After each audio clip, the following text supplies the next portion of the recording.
से बोला छठी मैया की।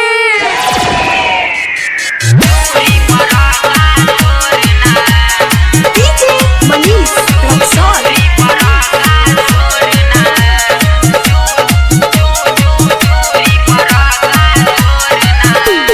छठी मैया के घाट पर जाना है, माथा पर रख के डाली ले जाना है।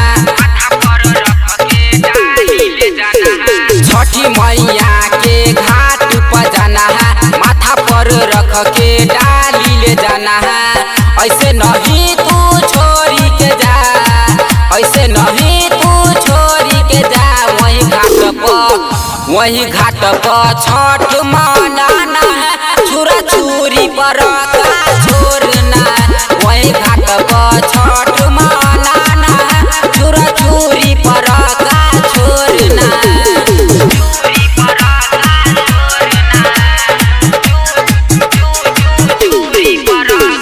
डीजे मनीष रक्सौल।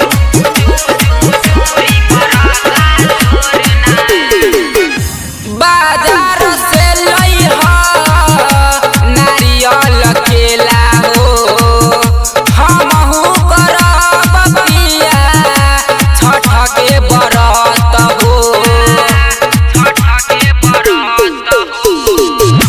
बाजार से लइहा नारियल केला हो, हमहू करब पिया छठ के व्रत हो।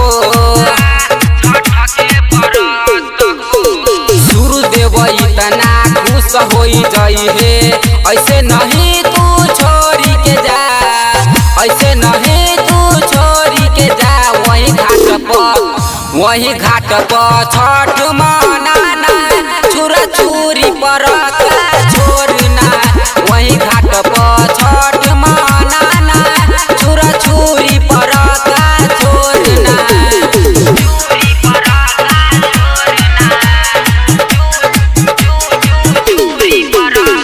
डीजे मनीष रक्सौल।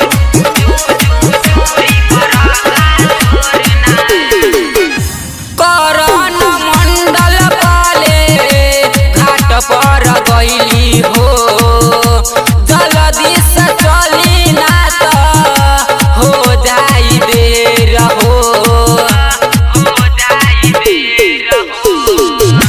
करण मंडल पहले घाट पर गईली हो, जल्दी से चली ना तो हो जाई देर हो।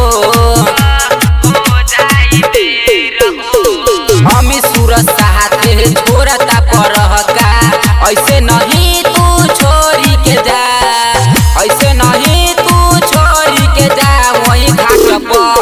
वही घाट पर छठ मनाना है, छुरा छुरी पर का छोड़ना है।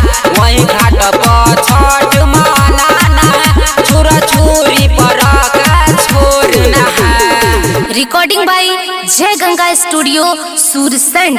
Mobile number 91 220 75 111।